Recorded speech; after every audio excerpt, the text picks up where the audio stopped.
talking Browns, talking Bengals, talking Monday Night Football. Let's rock and roll.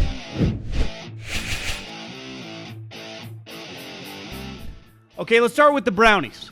And when we're looking at the Cleveland Browns all season long, I have struggled to make harsh judgments on the Browns when it comes to Kevin Stefanski and their situation, mainly because they've been playing with Jacoby Brissett. And any time that you play with Jacoby Brissett or just any backup quarterback for more than 1 or 2 games, you're going to lose because backup quarterbacks are a major issue. They're backups for a reason. That they are not sustainable answers. And we've seen it this year. Jacoby has thrown back-breaking interceptions. Now, I've said over and over I didn't agree with the trade. That was not something that I would have done when you factor in the money, when you factor in the draft picks, when you factor in everything that the Cleveland Browns did. I think most people universally agree it was insane. But they're the Browns. I mean, their owner, Rob Truckers. I'm sorry. I don't take him that seriously to begin with.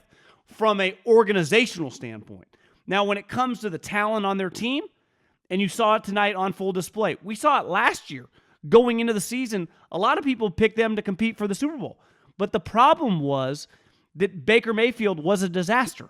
And so big reason they made the Watson trade was because they had to upgrade the quarterback position. Now, they had to kind of sell their soul to do it in $230+ million, but it happened. What are you going to do? And it's water under the bridge. So there's nothing, we can have moral stances about it, but it's not going to change. He's going to be the quarterback here after week 11.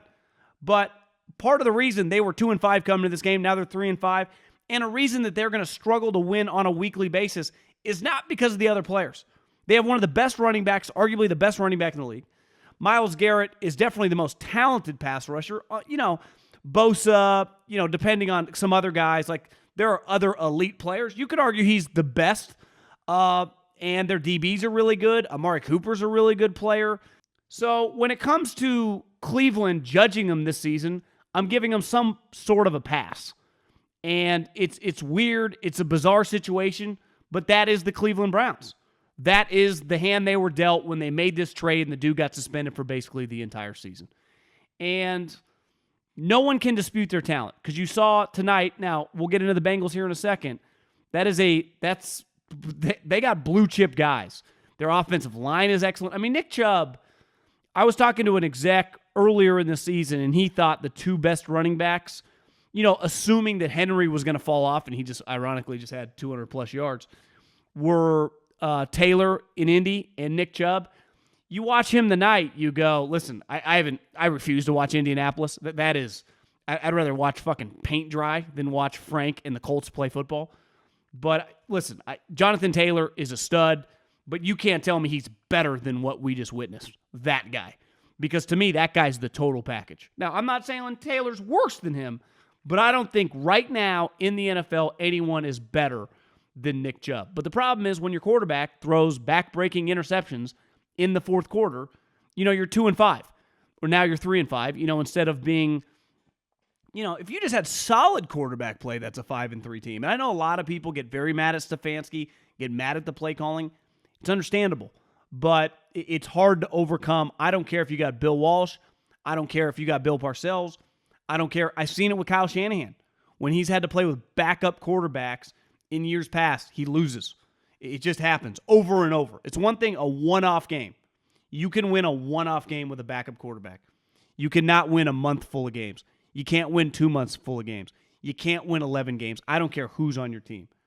And speaking of the Bengals, tonight I thought was a pretty big reflection of their coach. When you lose Ja'Marr Chase, who is the second best player in your team, and tonight it honestly looked like he's the best player on their team, it's a huge blow. It is hard to overcome star impact skill guys. And I looked at the stats the last 2 weeks. I mean, if you watched him against the Saints, was that 2 weeks ago or 1 week ago? I forget. Within the last 2 weeks, he's had 15 catches, 260 yards, and 4 touchdowns the last 2 weeks. I mean, he's been a man amongst boys. And he's been like that really since he's shown up, really since we saw him at LSU. And when you're missing a guy like that, it's on your coach to scheme up the offense. because you're going to need other guys to take on a bigger load than they're used to taking on. And tonight, their head coach was unable to do that. Their offensive line was putrid, and Burrow was not that great. But also, he was getting peppered. I mean, Myles Garrett was in his ass every single snap. They had pressure all over him all night long. And to me, when you're going up against the Browns in that pass rush, and Jamar Chase is not there for him and Burrow just to kind of play backyard football, that's on you to scheme it up. Like, have some plays in your bag that they don't see coming. Get him some easy completions. Have a plan to neutralize a dominant front. It's got to get rid of the football quickly. And clearly, Zach Taylor, who I think in a lot of circles is viewed as not a very good coach, which is kind of crazy to think that he was just the head coach of a team that was in the Super Bowl, and most people don't think he's any good. And I thought tonight is a good example why. It's one thing to lose. You're on the road, Monday Night Football against a division rival, even if Jacoby Brissett is their quarterback. It's another thing to get your ass kicked. And tonight they got mollywopped. I mean, they got embarrassed. They got clowned on national television. And to me, that's a reflection of the coach.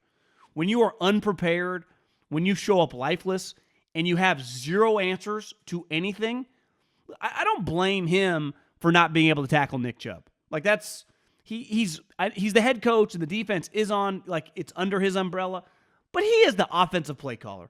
And I'm judging him on scheming some plays for some random guys when Jamar Chase is nowhere to be found. And I also think that's a reflection of the Bengals a little bit. Like, I know social media is killing Joe Burrow, acting like he's some scrub. Joe Burrow can play for my team any day of the week. But when you have an average coach and you're missing what looks like a guy that's got a chance to be like an all-time great wide receiver, you need some help. And when I say help, the help comes from the coaching staff. And I think it's fair to say that I just don't see it, Zach Taylor. I never really have. Their offensive line, they paid all this money. They invested in guys. They drafted guys. And you watch them most weeks, they look pretty shitty. They do not look good. And this is, like, that's the highest end type guy you're going to see. But you can watch him play random teams, and Burrow's kind of scrambling for his life. It feels a little bit like, and ironically, his comp coming out of college, I thought was Tony Romo. And Tony Romo early on in his career did not have a great offensive line. Tony Romo used to run around for dear life to, avoid pass rushers. And that kind of feels what Joe Burrow has to do. Joe Burrow has to be like Superman. And he's lucky they made the right decision when a lot of us thought they should take the offensive lineman. They took Jamar Chase. That was 100% the right decision. But when he's not around and injuries happen, like sometimes Devontae Adams missed some games with Aaron Rodgers. Aaron Rodgers, and Matt LaFleur and Mike McCarthy over the years were able to figure out how to win games without Devontae Adams. Not this year, but in previous years. Because there's a difference in just losing a player for the season and having a guy miss a game, a 3-week stretch. Like, that's part of football. And to me, if you tell me Jamar Chase is out several weeks, the Bengals will lose every game. Or at least they are susceptible to losing to every single team they play without Jamar Chase. Like, that is a massive, massive blow for the Bengals. And Zach Taylor, man, I don't know. Now, the Bengals, aren't exactly some team that's going to be sniffing around for Sean Payton. But can you imagine Sean Payton with Joe Burrow, Jamar Chase? I can. Adios.